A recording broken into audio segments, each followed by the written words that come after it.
Little guns downtown in front of wolves, trying out his attitude on all the cats. Papa's on the corner, waiting for the bus. Mama's... And we're back here, WHIP, Philly's #1 college radio station. 215-204-9449 is the number if you want to call and hang with us. Rutgers is going to the Big Ten, and they have a big-time matchup coming up Thursday up against Louisville. And we're now joined by Rutgers AD Tim Pernetti. Tim, Zach Gelb here, Temple Sports Hour. How are you? I'm good, Zach. How you doing? I'm doing great myself. We'll ask every guest that comes on the show today, since my Thanksgiving was fantastic with the lasagna and all the great desserts. I'm stuffed, probably gained an extra 5-10 pounds after Thanksgiving, and we saw the Patriots beat the Jets, which is always nice in my household, although I'm even from New York. But how was your Thanksgiving? There were pro games this weekend? Jeez, I was paying attention.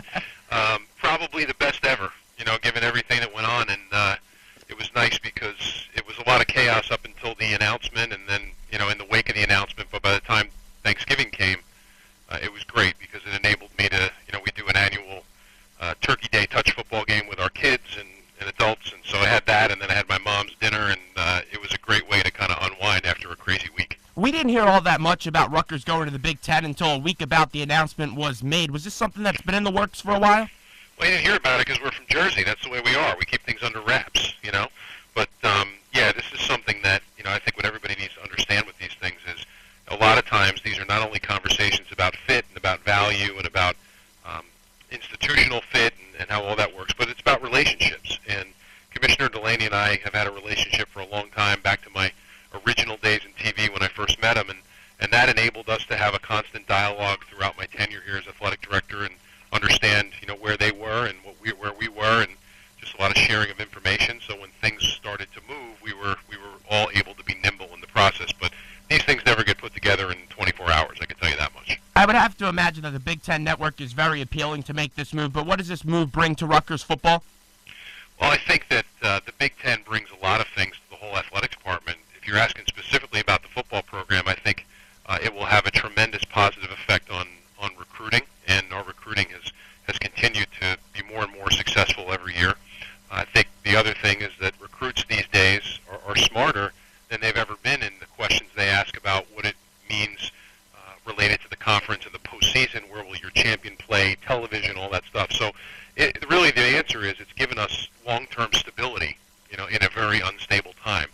We know we'll have great access into the new playoff. We'll know we'll be competing against peer schools and against the big name programs that we'll now get to be part of, which will be appealing not only for for us and for recruits, but for our fans and for the entire community in New Jersey. So the competitive piece on the football front is great, and then obviously the Big Ten gives you the financial resources that you really can't realize anywhere else in America. They've done a tremendous job being ahead of the curve and building value in that league through a lot of different things, including the Big Ten Network, and that's something that has enabled a lot of the institutions to become even more financially self-sufficient than they already were. How does this move help you academically? Well, academically, I said this at the press conference, the Big Ten, if you are a large state public research institution like Rutgers is, it's the ultimate academic neighborhood to live in, because we're moving towards a conference that has like-minded institutions, a lot of them with the same mission as Rutgers, a lot of them with the same research mission. I think academically we'll be able to collaborate in more than just games on the field and on the courts.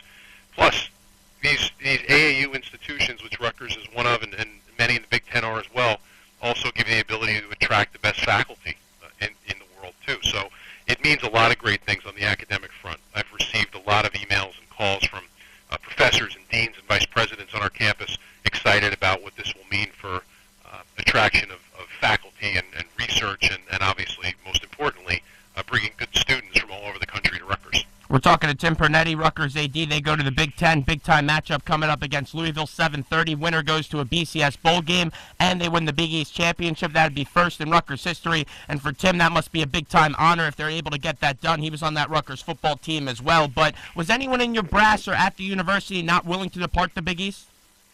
I think as it related to the decision at the end, we had consensus across the board at every level. And it's not something that was new to anybody, because as we talk to our boards and our committees, we have explained constantly for 3 years how this category works, where the opportunities might be, and why it was important for Rutgers to be well positioned. So in the end, as we looked at finding the best overall institutional fit, which we did in the Big Ten,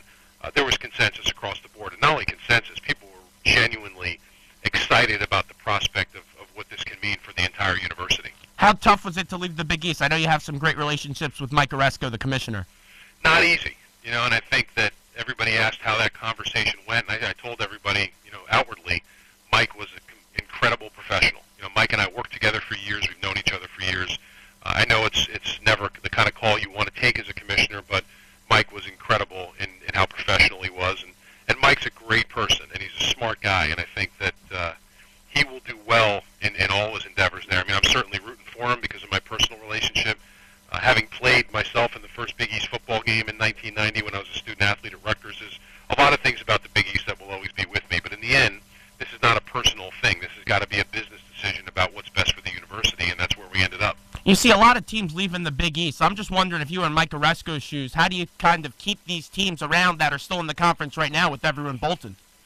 Well, I don't know. I mean, you have to ask Mike that, but I think what you want to do in this case going forward is everybody's concerned about a couple of things. Everybody's concerned about, in any conference, about stability, and everybody's concerned about access. And I think what Mike has done a good job of is figuring out a way in a very short period of time to get the Big East Conference some access into the new postseason, and also to try to look at strengthening its portfolio of institutions, which they're continuing to do on a daily basis. So I think that the more you can do some things as commissioner that bring stability into the picture, the better off you're going to be overall, because every AD in America and president in America that's invested in athletics is concerned about being in a place that will resource you to be able to succeed responsibly, but also gives you stability over the long haul.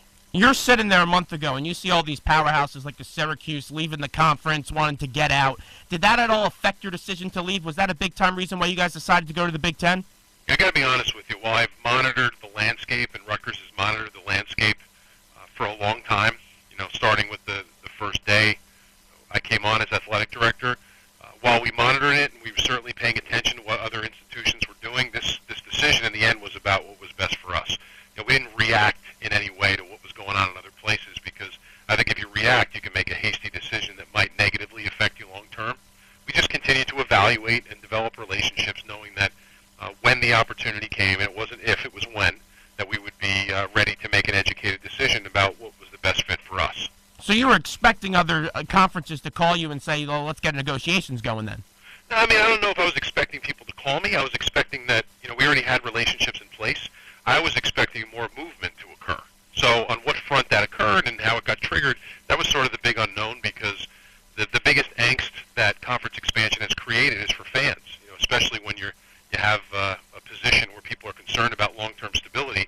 Everybody wants the event to occur as soon as possible. So I continue to say the same thing publicly every single day, that we had great assets and we were going to be well-positioned. And while I'm sure some people looked at me sideways wondering if I was for real, I really believe that from the beginning. But it's really just about our belief that there was going to be more movement, and in that case, knowing that we had the assets to end up in a very attractive place, which we did with the Big Ten.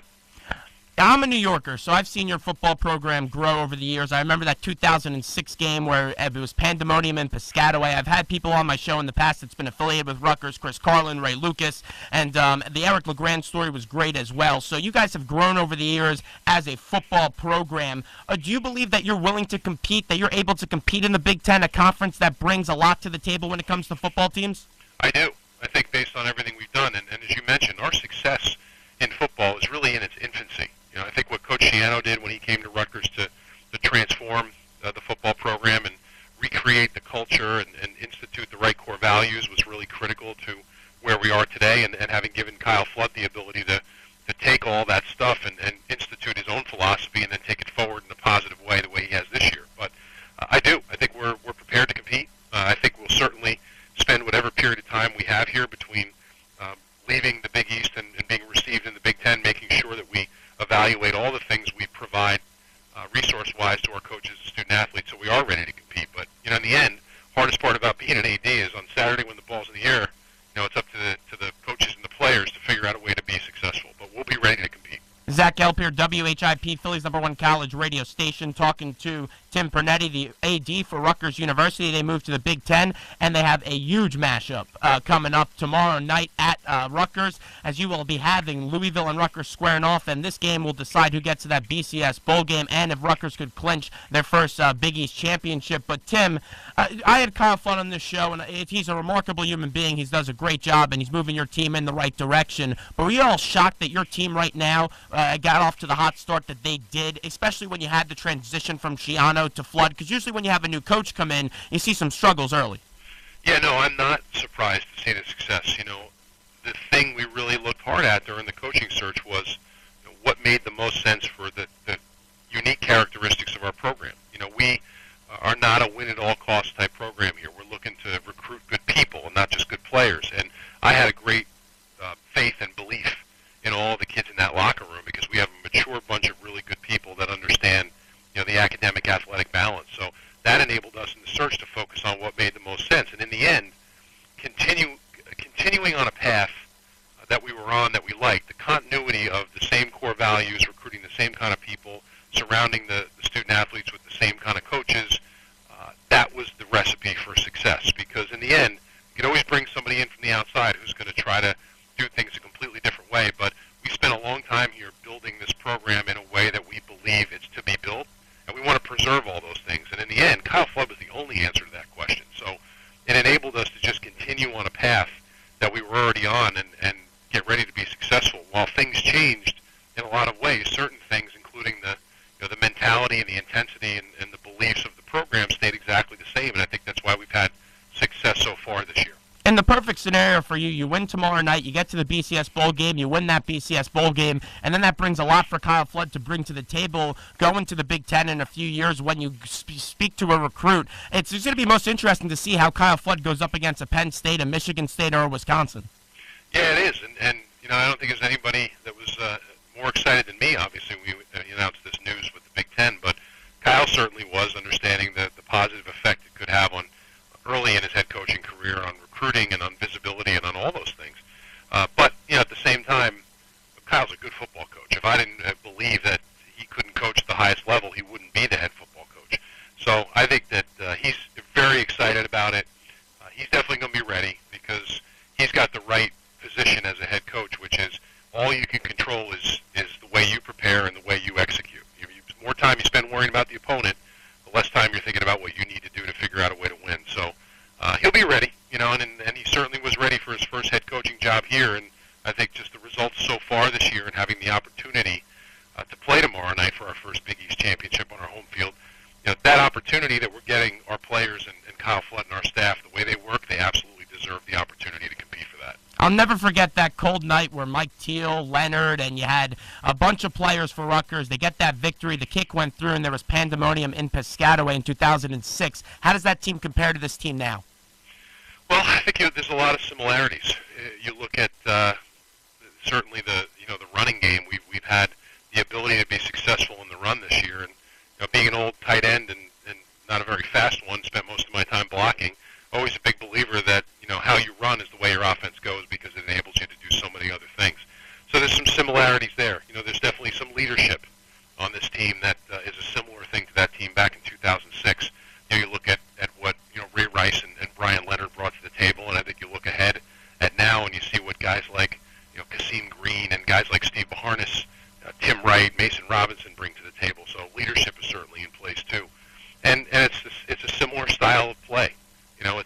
It's been really different but similar in a lot of ways. But in the end, when you recruit good people and you don't just focus on the football piece of it, you have kids that are mature and mentally prepared for situations like this. Tim, two more questions right before we let you go. Take out the student athlete, the average fan, the student of the university. What's the feel right now on campus with everything that you could potentially acquire tomorrow night? It's a frenzy. It's the student ticket. We usually put our student tickets out and make them available for claim by our students usually about 10 days before the game. This one we waited a little bit longer as we tried to get things set up the right way for the game, but our allotment of student tickets, which is in the neighborhood of 12,000, we're gone in about 36 hours. So it's really a frenzy, and the students, being that it's a night game game and all the things that means, and knowing what these night games on ESPN have meant to the program in the past, it's pretty exciting. And it's across the board. It's not just students. It's students, it's our fans, the community, faculty, our president. I mean, everybody is really jacked up about what this will mean for Rutgers to have the opportunity to play for a Big East championship, but also to be on the national stage. And like I've always said, athletics is the single strongest marketing arm of any university when you can have those opportunities to showcase what you do across the entire country. We talk about all the fantastic things that you've done for this university. I would have to imagine extensions coming your way. Well, you know what? I don't spend a whole lot of time thinking about that. I put you in that awkward situation there, AD. Yeah, I mean, look, I don't spend, not awkward at all. Believe me, I've been asked worse questions, okay? But what I would tell you about that is I left a career in television on the business side that I loved. And the reason I left it to come to Rutgers was because I love Rutgers more than I loved that opportunity. And I've always worked hard on behalf of this place, and I always will for however long I'm lucky enough to be here. But I would love to be at Rutgers for a long time. That's not a decision I get to make, but all I can do is try to make sure I'm putting athletics and the university in the best light and the best position possible. And I think if I take care of my part, everything takes care of itself. Tim, thanks so much for coming on. I appreciate it. I really am curious to see how your program expands now going into the Big Ten, but I'll say this before we let you go. If you ever play Temple again, can you go easy on us in the second half, please? Oh, hey, listen, those guys are building something really good there, and Coach Adazio, I think, is doing a great job. Bill Bradshaw and I go way back. And, the one thing I would tell you, we have experience here at Rutgers is when there's changes, everybody wants it right away, and Temple fans are just exercise a little bit of patience because Temple's done a terrific job putting that thing together, and it's headed to a very good place. Tim, I appreciate the time. Have a great week. All right, you too. Take care. Tim Pernetti right there, Rutgers AD. We'll take a quick break, and we'll be back right after these short messages.